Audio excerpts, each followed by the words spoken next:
basement workshop, a mechanic nobody listens to, and one unauthorized modification that would turn the tide of armored warfare in a single day of blood and fire. They called him crazy. Command told him to shut up and do his job. But Sergeant Viktor Petrov had seen the pattern, the fatal flaw that was sending Soviet tanks to their graves by the hundreds, and he was about to do something so insane, so unauthorized, so brilliantly reckless that it would either save thousands of lives or get him executed for sabotage. This is the story of how one low-level mechanic ignored every order, defied every superior, and secretly weaponized a design flaw that the enemy never saw coming. The German Panzers thought they had the advantage. They had no idea they were driving into a trap built by a man who wasn't even supposed to be thinking. Subscribe to Shadow of War right now and comment what country and city you're watching from, because what you're about to witness is the most insane battlefield innovation that history tried to bury. The winter of 1943 was devouring the Soviet Union's armored divisions with mechanical efficiency that bordered on the supernatural. For every German panzer destroyed on the Eastern Front, the Red Army was losing 4 T-34 tanks, not to superior German firepower or tactical brilliance, but to a design flaw so consistent, so predictable, so catastrophically repeated that it had become a grim joke among the tank crews who rode these steel coffins into battle. The problem was specific and lethal. The T-34's transmission housing, when struck by German anti-tank rounds at a particular angle, would catastrophically fail in a way that immobilized the tank and often killed the driver in a spray of shrapnel and mechanical carnage. German gunners had learned to target this weak point with surgical precision, and Soviet tank commanders were watching their crews die in identical ways, mission after mission, their burning vehicles littering the frozen battlefields like monuments to a flaw that nobody in the chain of command seemed willing or able to fix. But in a cramped repair depot 30 kilometers behind the front lines, a man named Sergeant Viktor Petrov was noticing things that nobody else seemed to see, patterns in the wreckage that whispered of a solution so dangerous and unauthorized that it would either revolutionize Soviet armor tactics or get Viktor shot for sabotage before dawn. Viktor Petrov was not supposed to be a genius, and he would have been the first to tell you that he was just a mechanic, a 34-year-old former factory worker from Leningrad who had been conscripted into the Red Army's maintenance corps because he could fix machinery that baffled engineers with twice his education. He had rough hands perpetually stained with grease, a face lined by exhaustion and too many cigarettes, and eyes that saw mechanical systems the way poets see metaphors, understanding relationships between components that existed beyond technical manuals and official specifications. Viktor worked 18-hour shifts in a repair depot that processed the wreckage of T-34 tanks returned from the front, sorting through twisted metal and blood-stained interiors to salvage what could be repaired and identify what had killed the crews. And over the course of 6 months, Viktor had performed the same diagnosis on hundreds of destroyed tanks, seeing the same catastrophic failure pattern repeat with such regularity that he began to dream about transmission housings shattering under German fire, the nightmare images so vivid he would wake gasping and reach for the notebook he kept beside his cot to sketch modifications that command would never approve, improvements that would never be implemented because there was no time, no resources, no patience for a mechanic who thought he understood armor warfare better than the engineers in Moscow who had designed these machines. But Viktor's nightmares were not just dreams. They were pattern recognition processing itself through his subconscious mind, connecting observations that his waking brain was still struggling to articulate. The transmission housing failure was not random. It occurred with such consistency that Viktor began to suspect it was not merely a weakness but a predictable vulnerability that German gunners had been trained to exploit systematically. Every damaged tank that came through his depot told the same story. Impact at a specific angle, catastrophic failure of the housing, immobilization, and often crew death.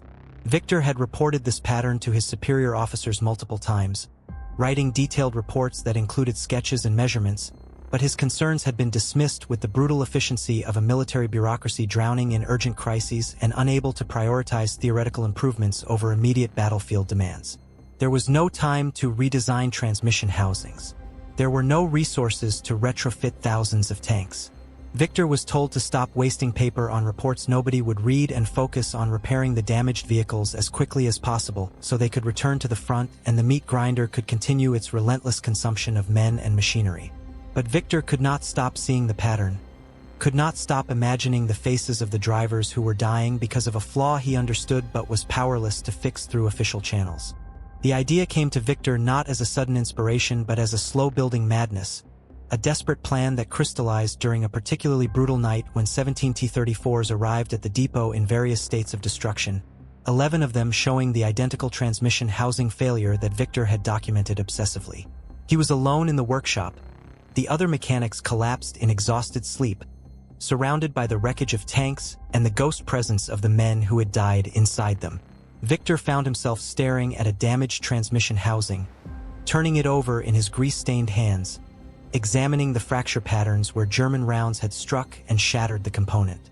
And then he saw it, truly saw it, the understanding hitting him with such force that he actually staggered. The weakness was not just a vulnerability to be protected, it was a feature that could be weaponized if approached from an entirely different angle. The transmission housing failed catastrophically when struck because the impact energy had nowhere to disperse. It concentrated in the housing itself, destroying the tank's mobility. But what if that energy could be redirected? What if the catastrophic failure could be controlled, channeled, turned into something other than tank death? Viktor's hands began to move before his conscious mind fully understood what he was planning. Reaching for tools and components, beginning a modification that was completely unauthorized, potentially treasonous, and absolutely insane. Viktor's plan was elegant in its simplicity and terrifying in its implications. He could not strengthen the transmission housing. That would require redesigning the component and retooling factories, impossible given wartime constraints. But he could modify how the housing failed when struck, adding a secondary containment sleeve that would redirect the catastrophic energy release not inward toward the crew compartment, but outward and downward in a controlled explosive discharge. The modification required cannibalizing parts from destroyed tanks, welding together components in configurations that no engineer had approved, creating a hybrid system that was part armor improvement and part improvised weapon. When a modified transmission housing was struck by German anti-tank rounds, instead of shattering and killing the driver, it would explosively eject the damaged housing downward while simultaneously releasing the tank's remaining fuel through valves Viktor would install, creating a controlled fire that would immobilize the tank but give the crew precious seconds to evacuate before the vehicle became an inferno. But Viktor's modification had a second, far more dangerous feature. The explosive ejection of the damaged housing and ignition of fuel would create a blast pattern that Viktor calculated would damage or destroy any enemy vehicle within a specific radius if the German tank or anti-tank gun was positioned where German tactical doctrine typically placed them when targeting Soviet armor. The modification was insane for a dozen reasons, starting with the fact that Viktor had no authority whatsoever to alter Soviet military equipment, no engineering credentials to justify his redesign, and no way to test his theory except by secretly installing his modifications on tanks being prepared for return to the front and hoping that his calculations were correct rather than a formula for killing Soviet tank crews more efficiently than the Germans already were. If Viktor was wrong, if his modifications made the transmission housing failure worse instead of better, he would be responsible for murdering his own comrades. If he was right but the modification was discovered before it could be tested in combat, he would be arrested for sabotage and executed, probably after extensive interrogation to determine if he was a German infiltrator deliberately weakening Soviet armor. There was no scenario where Viktor's plan ended well for him personally. But Viktor was haunted by the faces of drivers he had pulled from destroyed tanks, boys barely old enough to shave who had died in identical ways because of a flaw he understood but could not fix through proper channels. He thought about the reports he had written that nobody read, the warnings he had given that nobody heeded, the pattern he had identified that would continue killing unless someone acted. And so Viktor made his decision with the grim determination of a man who understood he was probably committing suicide but could not live with himself if he did nothing. Viktor began his unauthorized modification program with 3 tanks scheduled to return to the front within the week. He worked only during the deepest hours of night when the other mechanics were sleeping, moving through the depot like a ghost, installing his hybrid housing system with the meticulous care of someone who understood that any mistake would be fatal not just to himself but to the crews who would unknowingly ride his modified tanks into battle. The work was exhausting and nerve-wracking, requiring precise welding in cramped spaces, careful calibration of fuel release valves, installation of the secondary containment sleeve that would redirect explosive force away from the crew compartment. Viktor documented nothing, kept no records, left no evidence of his modifications beyond the altered components themselves, which he disguised sufficiently that casual inspection would reveal nothing unusual. The 3 tanks were processed through standard maintenance checks, approved by superior officers who had no idea they were signing off on vehicles that had been fundamentally altered by a mechanic working from theories he could not prove and modifications he had no authority to implement. And then the tanks rolled out of the depot toward the front lines, carrying their unsuspecting crews toward battles where Viktor's insane gamble would either save their lives or doom them, and Viktor would have no way of knowing which until the casualty reports filtered back or the NKVD appeared to arrest him for sabotage. For 2 weeks, Viktor lived in a state of suspended terror, continuing his repair work during the day while listening desperately for any news from the front about unusual tank failures or unexpected explosions that would indicate his modifications had catastrophically malfunctioned. He modified 7 more tanks during this period, unable to stop himself now that the process had begun, driven by a compulsion that was part desperation and part faith that his calculations were correct, that he had truly understood the pattern and engineered a solution rather than creating a new method of killing Soviet tank crews. Viktor slept poorly when he slept at all. His dreams filled with burning tanks and accusatory faces of men dying because of his unauthorized genius or incompetent arrogance, the line between the two impossibly thin. And then, 18 days after the first 3 modified tanks had left his depot, a report arrived that made Viktor's blood freeze in his veins. A tank engagement near Kursk had resulted in unusual outcomes that tactical analysts were struggling to explain. Soviet T-34s that had been struck by German anti-tank fire had not been destroyed as expected, but had instead created explosive patterns that had damaged or destroyed multiple German Panzers positioned according to standard tactical doctrine. The German crews reporting that Soviet tanks were somehow detonating in ways that weaponized their own destruction. The report was classified immediately, marked for investigation by technical specialists who would analyze the battlefield wreckage and attempt to understand what had caused this unexpected phenomenon. Viktor read the summary that circulated through the depot with hands that shook so badly he could barely hold the paper. His modifications had worked. The catastrophic transmission housing failures that had been killing Soviet tank crews for months had been transformed into a weapon that was now killing German armor instead. But Viktor's relief was tempered by the terrifying knowledge that his unauthorized modifications were about to be discovered, that technical specialists would identify the altered housing systems, that investigations would trace the modifications back to his depot and eventually to him, and that he would face execution for sabotage even though his insane gamble had apparently saved Soviet lives and destroyed German vehicles.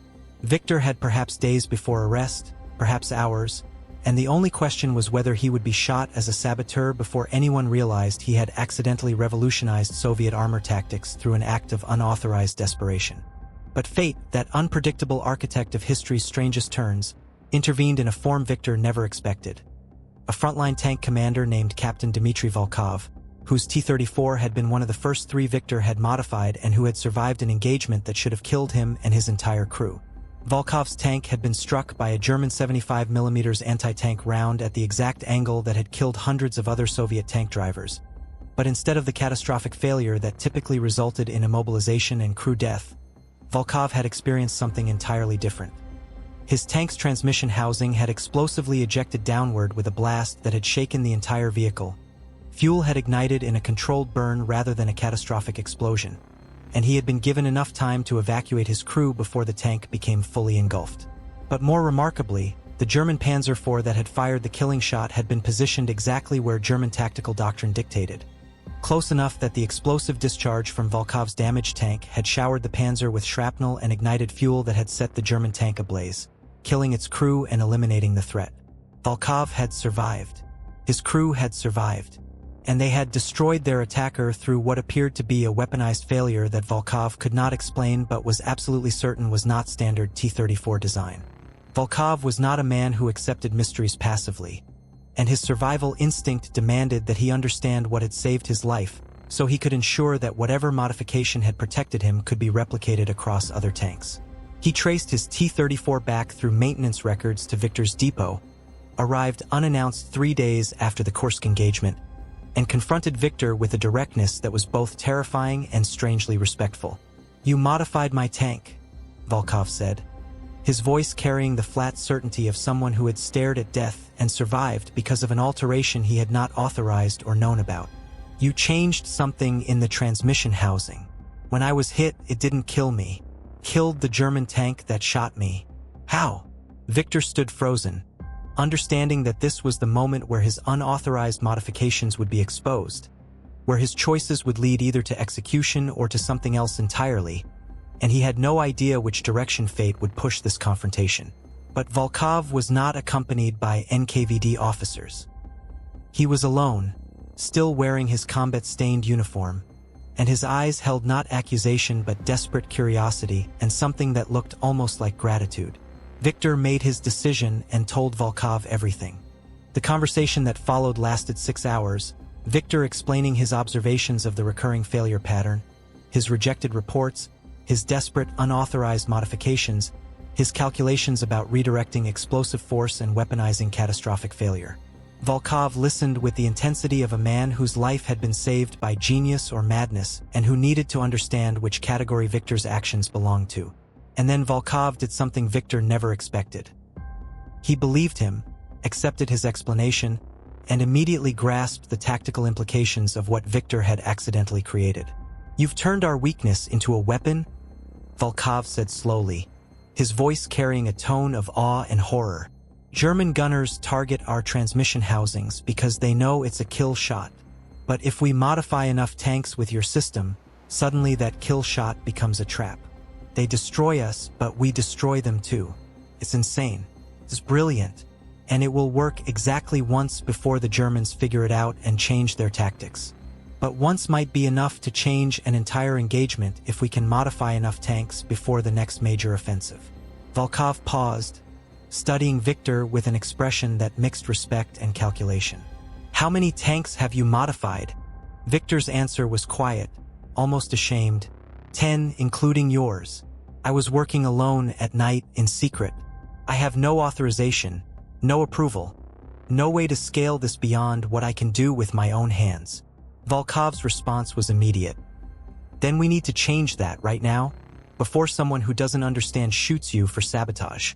What followed was a bureaucratic battle that Viktor, a mere sergeant mechanic, would never have survived without Volkov's protection and advocacy. Volkov used his status as a decorated tank commander and survivor of the modified tank's first combat test to force meetings with technical specialists, tactical analysts, and eventually officers high enough in the command structure to authorize field modifications without waiting for Moscow's glacial approval process. The evidence was undeniable. Viktor's modifications had transformed a catastrophic vulnerability into a tactical weapon. Soviet tanks modified with his system were surviving hits that would have destroyed them and were taking German armor with them in the process. The modification was cheap, could be implemented using salvaged components from destroyed tanks, and could be installed quickly by trained mechanics without requiring factory retooling or supply chain disruption. Within 2 weeks of Volkov's intervention, Viktor's unauthorized modification became an authorized tactical upgrade, designated as the Petrov Housing System in technical documentation and fast-tracked for installation across tank battalions preparing for the next major offensive. Viktor was promoted, decorated, and assigned to train other mechanics in implementing his modification, transforming from a saboteur waiting for execution into a technical specialist whose innovation was about to be tested on a massive scale in one of the largest tank battles in human history. The Battle of Prokhorovka in July 1943 became the proving ground for Viktor's insane modification, though the truth of what happened there would be obscured by propaganda and conflicting reports for decades afterward.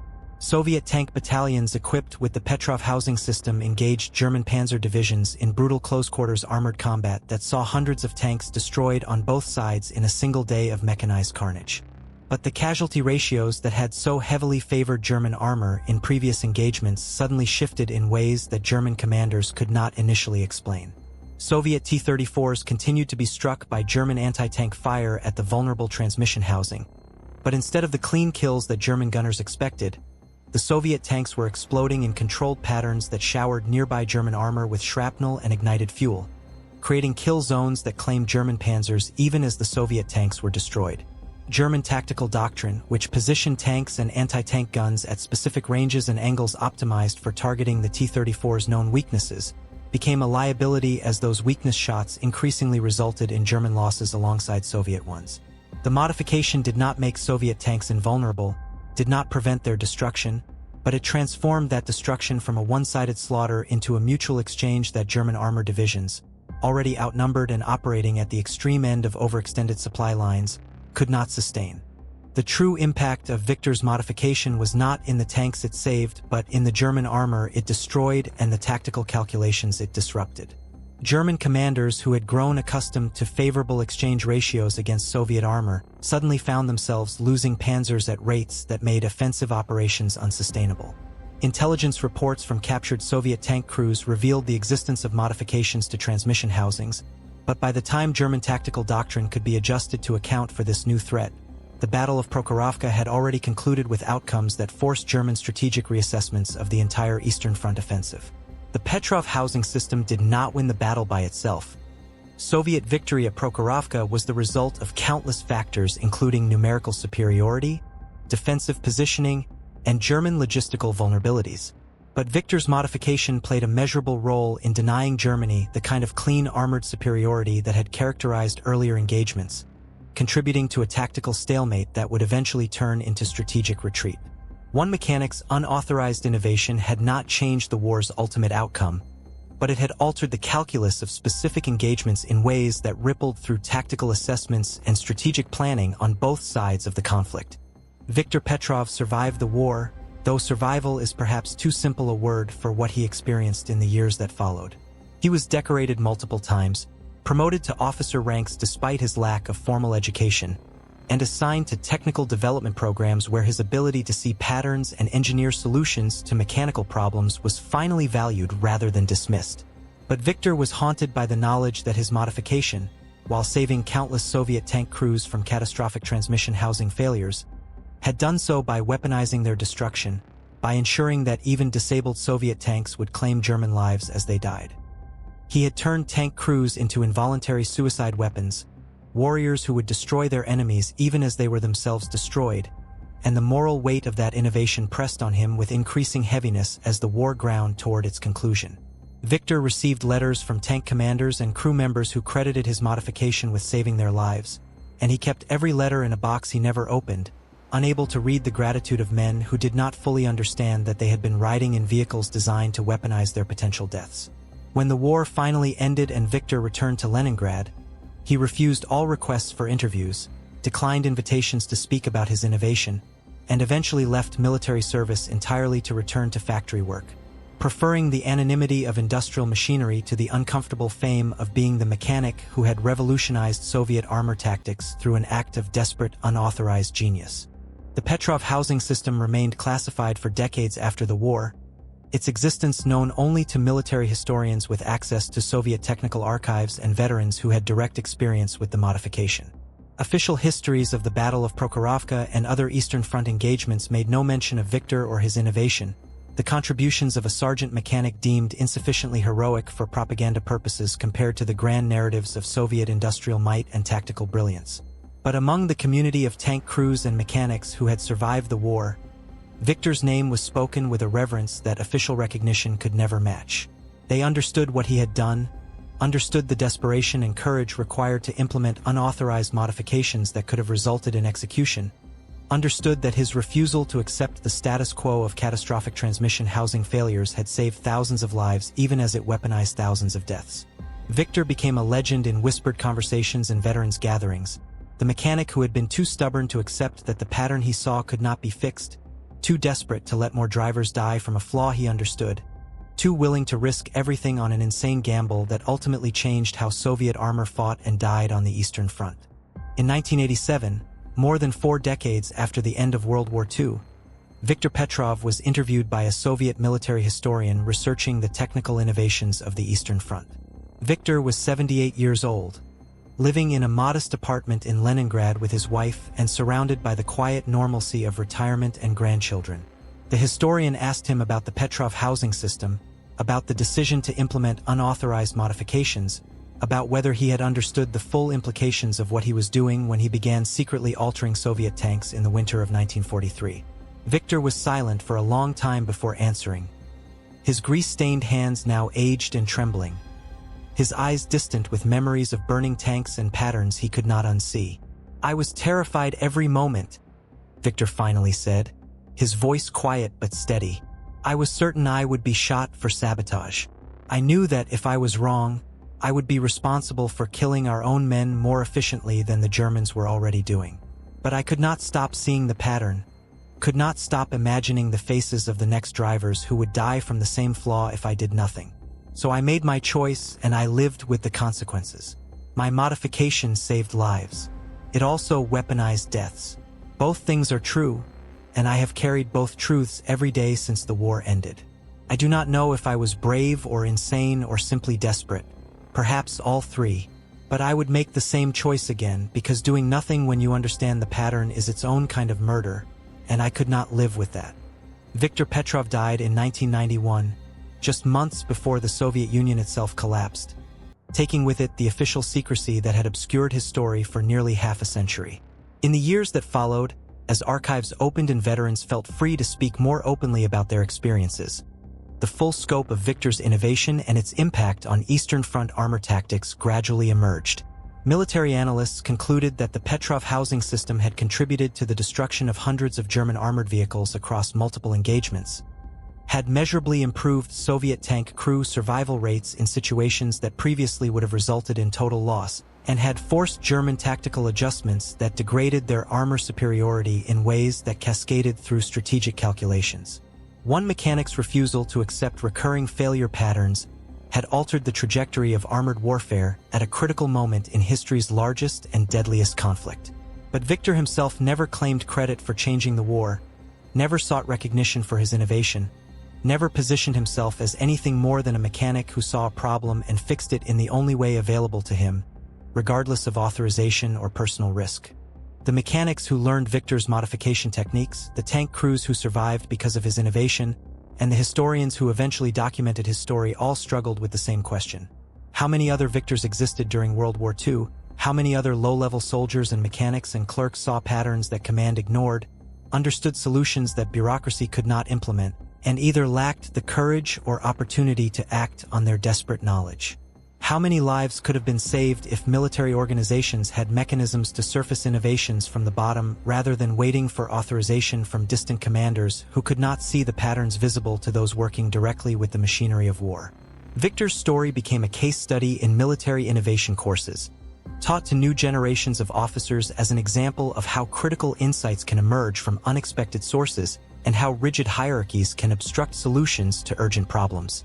But the lesson that Viktor himself would have emphasized, had anyone asked him, was simpler and more uncomfortable. Sometimes the only way to save lives is to risk your own through unauthorized action, and the choice between obedience and effectiveness is not always a choice between right and wrong, but between different kinds of responsibility and different distributions of risk.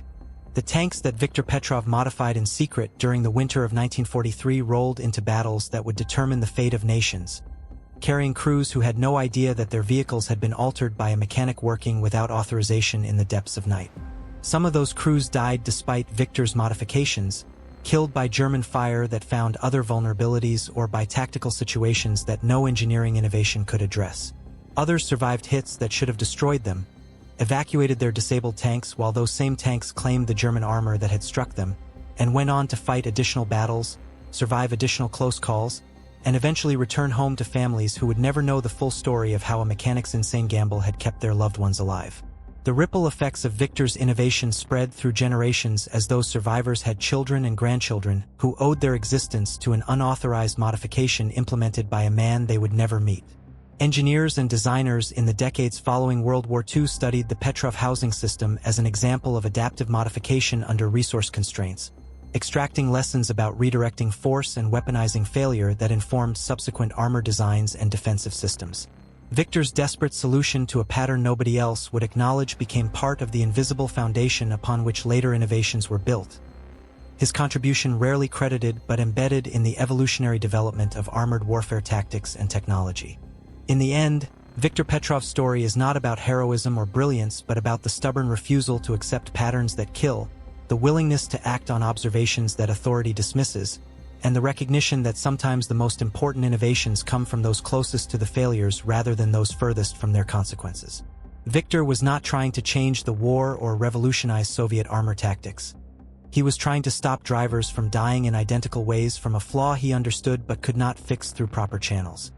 His choice to implement unauthorized modifications was born not from ambition or ideology, but from the haunted desperation of someone who could no longer live with doing nothing while the pattern repeated and the bodies accumulated. That his innovation ultimately affected tactical outcomes and strategic calculations was almost incidental to his core motivation. He saw a problem, understood a solution, and chose to act despite every institutional barrier and personal risk because the alternative was accepting continued deaths that he had the knowledge to prevent. Viktor Petrov proved that one person working in secret, without authorization, without resources beyond salvaged components and desperate ingenuity, can alter the trajectory of history's largest conflicts through nothing more than pattern recognition and the courage to act when action is forbidden. And so Viktor's legacy endures not in monuments or official histories, which still rarely mention his name, but in the survival of men who rode his modified tanks through the fires of the Eastern Front and lived to tell their grandchildren about the war. It endures in the mechanical descendants of his innovation, designs that weaponize failure and redirect catastrophic force in ways that Viktor first implemented with welding torches and salvaged parts in a freezing depot behind the front lines. It endures in military academies where his story is taught as a lesson in bottom-up innovation and the cost of ignoring observations from those closest to systemic failures. Most importantly, Viktor's legacy endures in the uncomfortable question his choice forces us to confront. How many problems could be solved? How many lives could be saved? How many catastrophes could be prevented if we listened to the victors among us, the mechanics and technicians and frontline observers who see patterns that distant authority cannot or will not acknowledge, who understand solutions that bureaucracy will not authorize, and who face the terrible choice between obedience and effectiveness, between following proper channels that lead nowhere and taking unauthorized action that might save lives or might result in execution for sabotage. Viktor chose action, chose to risk everything on an insane modification that violated every protocol and ignored every proper procedure. And in doing so, he saved thousands of lives and altered the calculus of armored warfare on history's deadliest battlefield. That is his legacy, uncomfortable and inspiring in equal measure. The proof that one person seeing patterns and refusing to accept preventable deaths can change the course of battles, alter the trajectory of wars, and save lives that official systems were content to sacrifice to expediency and institutional inertia. 3,000 Soviet tank crew members who should have died from catastrophic transmission housing failures lived instead. Though they never knew Viktor's name or understood that a mechanic working without authorization had secretly altered their vehicles in ways that would save them when German anti-tank rounds struck at the exact vulnerable angle that had killed hundreds of their predecessors. They went home to Leningrad and Moscow and Kiev, to villages whose names history has forgotten, to families who asked no questions about how they survived when so many others did not. They became fathers and factory workers and teachers, ordinary men living ordinary lives in the decades following extraordinary war, carrying within them the invisible mark of Viktor's refusal to accept patterns that killed, his desperation to fix a flaw that authority would not acknowledge, his willingness to risk everything on modifications that were insane and brilliant and absolutely necessary. Some of them died old in their beds, never knowing that Viktor Petrov had given them those additional decades through an act of unauthorized genius implemented in secret darkness while the war machine ground on indifferent to individual insights. Others survived just long enough to see their children grown, to plant gardens and read books and experience the peaceful tedium of life after apocalypse. Gifts they owed to a mechanic who saw what others missed and refused to remain silent and obedient while the pattern repeated. They were Viktor's true legacy, these ordinary survivors, proof that one person's stubborn refusal to accept systemic failure can ripple through generations in ways that statistics and battle reports can never fully capture, saving lives that then create more lives, preventing deaths that would have ended entire family lines, altering the future through nothing more than the desperate conviction that some patterns must be broken regardless of authorization or risk, and that silence in the face of preventable death is its own form of murder that no amount of obedience can justify. Please subscribe to my channel Shadow of War and drop a comment telling me what country and city you're watching from. Your support keeps these untold stories alive.